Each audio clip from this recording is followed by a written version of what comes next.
예수님은 어떤 사람들을 칭찬하셨을까요?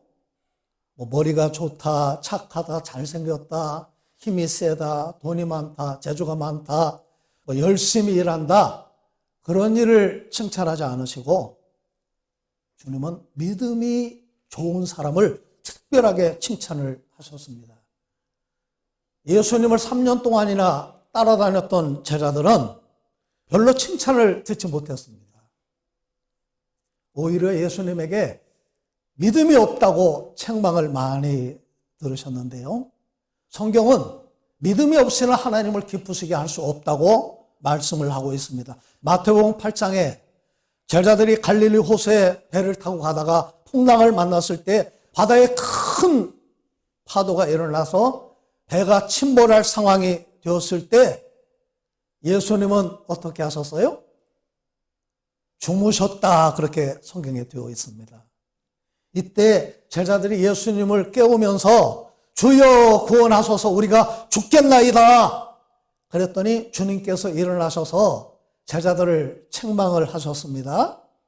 뭐라고 책망하셨어요? 어찌하여 무서워하느냐, 믿음이 적은 자들아.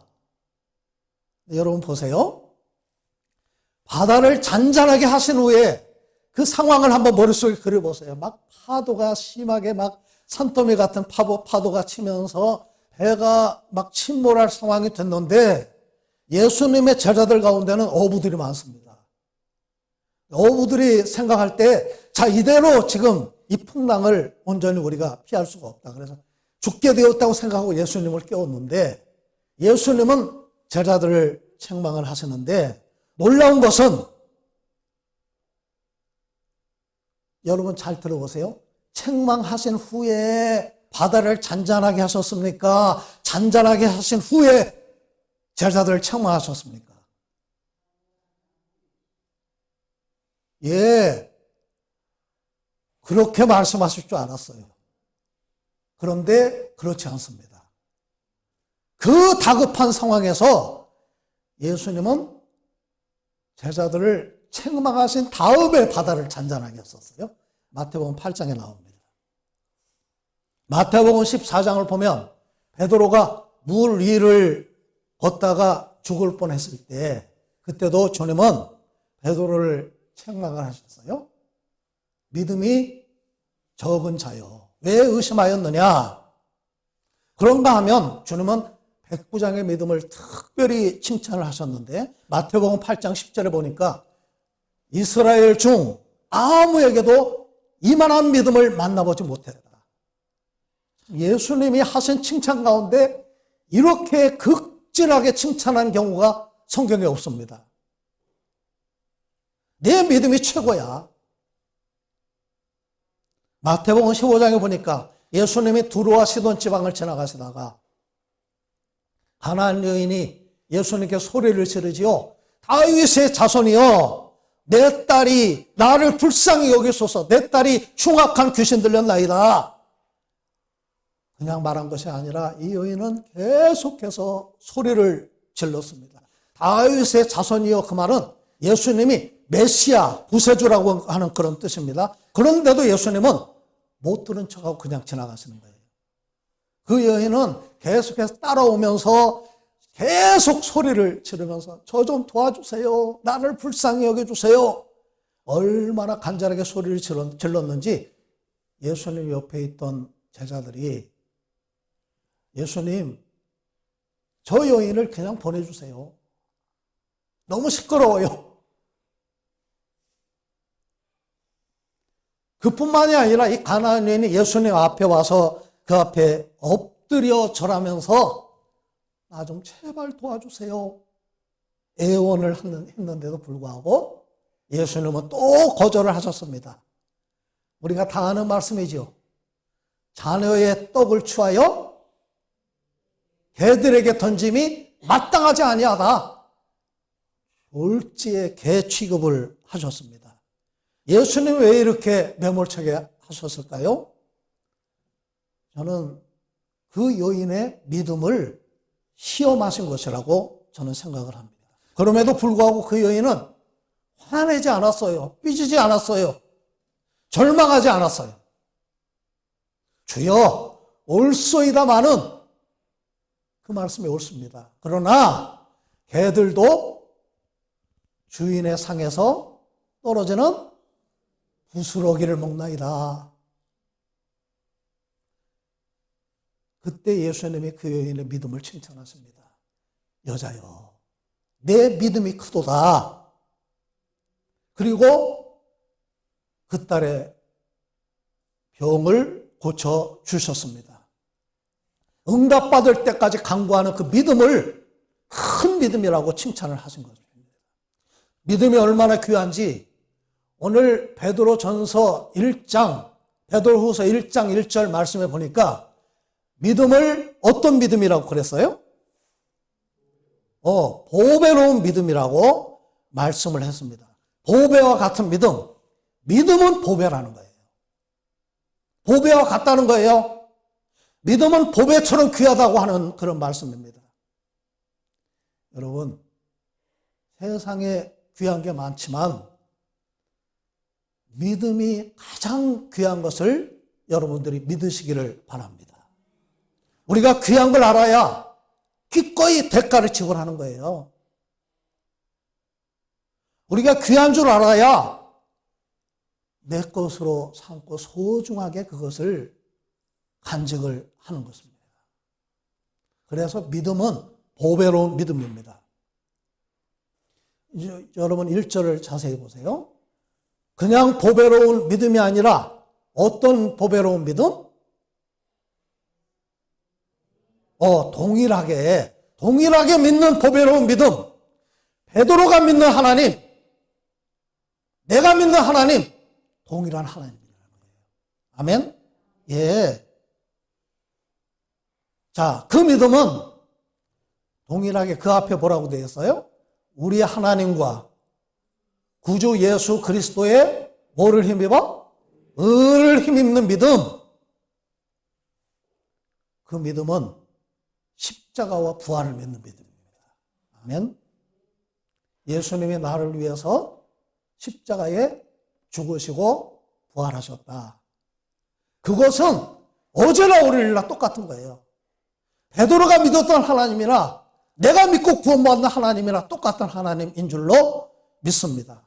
그래서 그 믿음은 보배와 같다는 거예요. 왜 믿음이 이렇게 중요할까요? 오늘 두 가지를 저는 말씀을 드리려고 합니다. 첫째, 믿음으로만 구원을 받을 수 있기 때문에 그렇습니다. 우리 베드로 전서 1장 7절 말씀 좀 띄워주세요.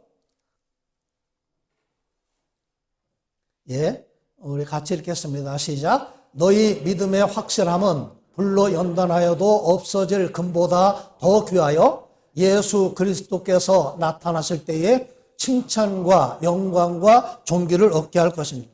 예, 여기 보세요. 믿음은 뭐보다 귀하다고요? 금보다 더 귀하다. 아멘? 예. 그 다음에 우리가 믿음을 가지고 있으면 예수님께 뭐를 받아요? 세 가지를 받는다고 그랬죠. 칭찬을 받는데요. 영광을 받는데요. 존귀를 얻게 된대요. 아멘? 예.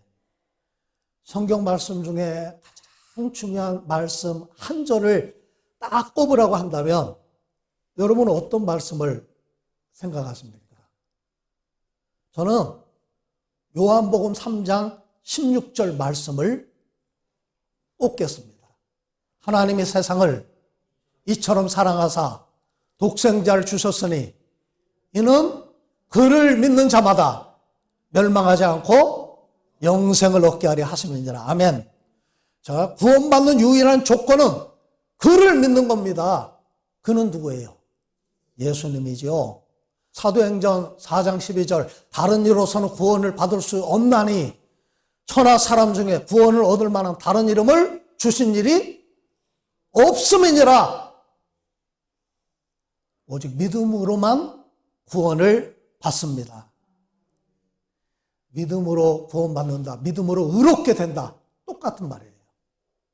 갈라디아서 2장 16절 보니까 사람이 의롭게 되는 것은 율법의 행위로 말미암음이 아니요 오직 예수 그리스도를 믿음으로 말미암는 줄 알므로 우리도 그리스도 예수를 믿나니 이는 우리가 율법의 행위로서가 아니고 그리스도를 믿음으로써 의롭다함을 얻으려 함이라.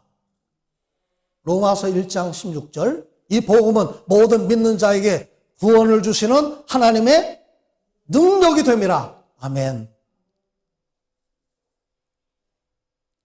이신칭이라는 말 들어보셨죠?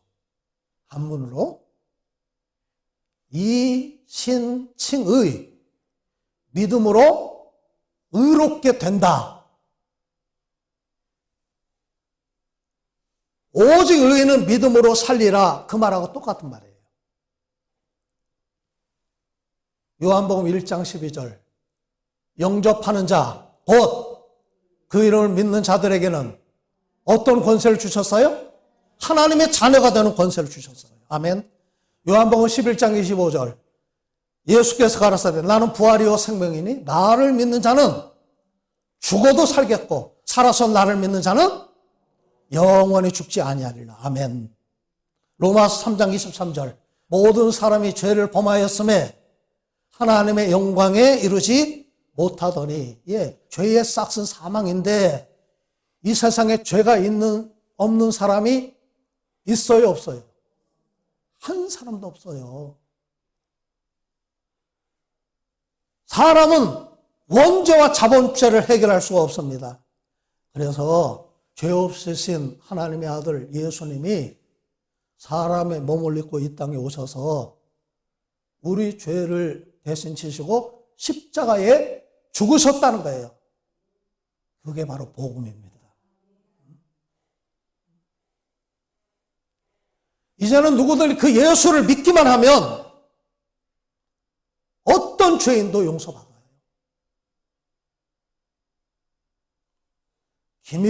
김대두라는 유명한 살인마도 예수 믿고 구원받고 형장에 마지막 교수형을 당하면서 찬송을 부르면서 교수형을 당했다고 합니다. 로마서 3장 21절. 이제는 율법 외에 하나님의 한 의가 나타났으니 하나님의 한 의는 십자가입니다. 곧 예수 그리스도를 믿음으로 말미암아 모든 믿는 자에게 미치는 하나님의 은이 차별이 없느니라. 아멘. 요한복음 14장 6절. 예수께서 이르시되 내가 길이요 진리요 생명이니 나로 말미암지 않고는 아버지께로 올 자가 있느니라 없느니라? 없느니라. 아멘. 요한복음 5장 24절. 내 말을 듣고 또 나 보내신 이를 믿는 자는 영생을 얻었고 이미 얻었어요. 심판에 이르지 아니하나니 사망에서 생명으로 옮겼느니라. 여러분, 우리의 신분이 바뀌었어요. 해와 달이 된 오누이라고 하는 그런 동화 혹시 아세요? 예, 우리 학생 혹시 아세요? 옛날 옛적에 어느 산속에 아버지는 일찍 세상을 떠나고 홀어머니와 오누이가 살고 있었습니다. 어머니는 장에 가서 떡을 팔아서 생계를 이어가고 있었는데 어느 날 어머니가 장에 가시면서 야, 누가 오면 절대 문을 열어주면 안 돼. 신신당부를 하고 장에 가셨습니다. 장터에서 떡을 팔다가 해가 져서 집에 돌아오는데 고개를 넘어서 이렇게 오게 되죠. 첫 번째 고개에서 호랑이를 만났습니다. 떡 하나 주면 안 잡아 먹지. 고개를 넘을 때마다 호랑이는 나타나서 똑같이 말을 반복을 해서 떡이 다 떨어질 때까지 그러다가 결국 어머니를 잡아먹었습니다. 그리고는 어머니 옷을 호랑이가 입고 오누이가 있는 집을 찾아갑니다. 발소리가 들리니까 여동생이 엄마다! 그리고 얼른 문을 열려고 하니까 오빠가 야, 기다려봐. 그리고는 호랑이에게 말을 합니다. 엄마 목소리 좀 들려주세요. 그랬더니 호랑이가 걸쭉한 목소리로 얘들아, 엄마 왔다, 문 열어라. 우리 엄마 목소리 아닌데요? 야, 목이 쉬어서 그래. 그럼 손을 보여주세요. 호랑이가 아빠를 문풍지알로 쑥 집어넣는데 엄마 손이 아닙니다. 그래서 뭐라고 그랬어요? 그 손은 엄마 손 아니야. 그랬더니 호랑이가 오랫동안 일을 해서 엄마 손이 거칠어진 거야. 이상해가지고 문풍지로 이렇게 밖을 쳐다보니까 밖에 엄마 옷을 입고 누가 있어요? 호랑이가 있는 거예요. 그래서 얼른 뒷문으로 해서 동생하고 뒷문으로 나와서 나무 위로 올라갔죠. 뒷문으로 이렇게 문을 열고 안에 와서 보니까 애들이 없어요. 그래서 호랑이가 뒷문으로 나와서 보니까 우물에 아이들의 모습이 비치는 걸 보고 나무에 아이들이 올라가 있다고 하는 것을 압니다. 그래서 호랑이가 애들에게 말을 합니다. 얘들아, 나무 위에 어떻게 올라갔니? 이 오빠가 손발에 참기름을 바르고 올라왔지요. 호랑이가 얼른 부엌으로 가서 참기름을 바르고는 나무 위로 올라가려고 막 발버둥을 치는데 올라올 수가 없어요. 계속 미끄러지는 걸 보고 동생이 깔깔거리고 웃다가 아이, 저렇게 멍청하기는 도끼로 나무를 찍으면서 올라오면 올라올 수 있는데, 그 말을 듣자마자 호랑이가 얼른 뛰어가서 도끼를 가져다가 쿵쿵 나무를 찍으면서 위로 올라오기 시작을 합니다. 나무 꼭대기로 올라가서 하나님 저희를 살려주시거든 새 동아줄을 내려주시고 아니면 썩은 동아줄을 내려주세요. 그랬더니 하늘에서 동아줄이 내려왔죠. 동아줄을 타고 하늘로 올라갑니다. 호랑이도 그걸 보고 소원을 빕니다. 하나님 동아줄을 내려주세요. 그랬더니 이번에는 썩은 동아줄이 내려온 거예요. 호랑이가 그걸 타고 올라가다가 뚝 떨어져가지고 수수밭에 떨어져서 죽었는데 호랑이 피가 묻어서 수수가 붉게 변했다. 그리고 하늘로 올라간 오누이는 햇님 달님이 되었다고 하는 그런 동화입니다. 여러분, 새 동아줄은 오직 예수 그리스도밖에 없는 것을 믿으시기를 바랍니다. 나머지는 다 썩은 동아줄이에요. 베드로 전서 1장 8절 9절 같이 읽겠습니다. 시작. 예수를 너희가 보지 못하였으나 사랑하는 도다. 이제도 보지 못하나 믿고 말할 수 없는 영광스러운 즐거움으로 기뻐하니 믿음의 결국 곧 영혼의 구원을 받음이라. 믿음의 결국 텔로스라고 하는 말은 끝이라고 하는 뜻이에요. 믿음의 결과, 믿음의 열매, 믿음의 목적, 그것은 뭐예요? 영혼의 구원이다. 구원받는 것이다.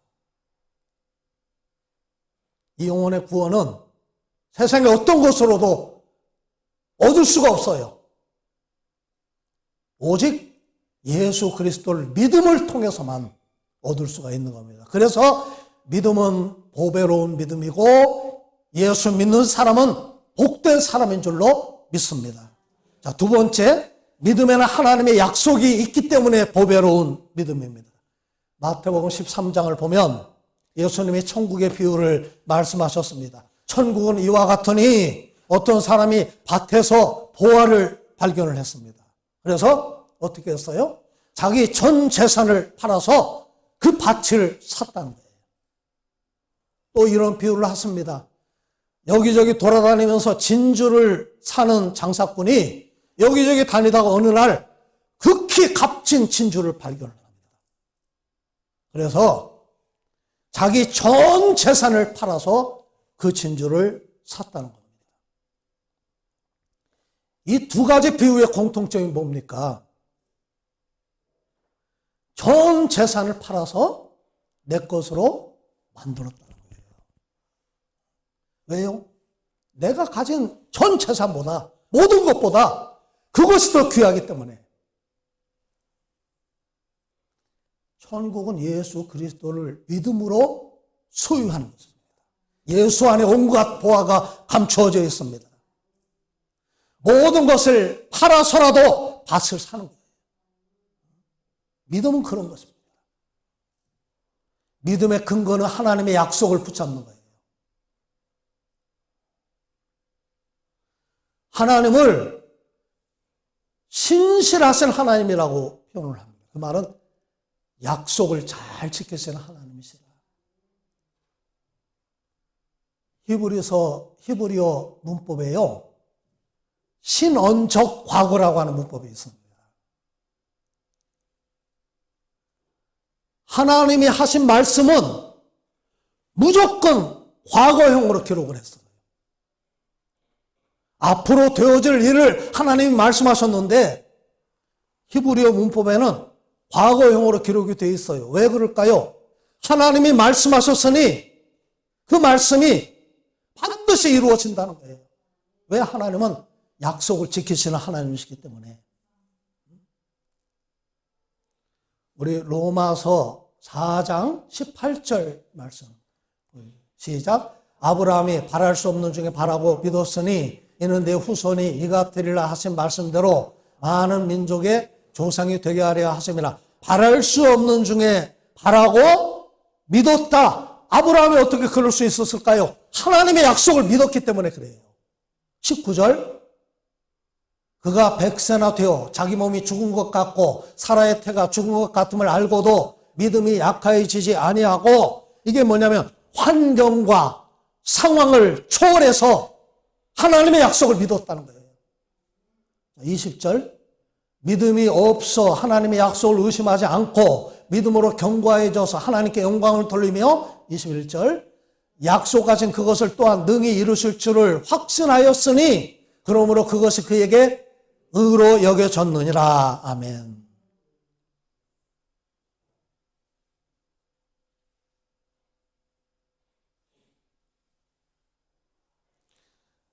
여러분, 이 세상에 영원한 것은 없어요.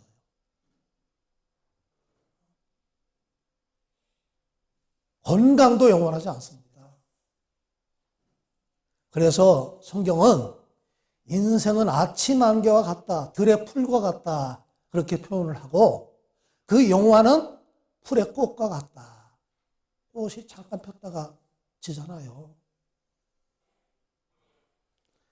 고린도후서 4장 18절. 우리가 주목하는 것은 보이는 것이 아니요 보이지 않는 것이니 보이는 것은 잠깐이요 보이지 않는 것은 영원함이니라. 보이는 것은 다 변질된다는 거예요.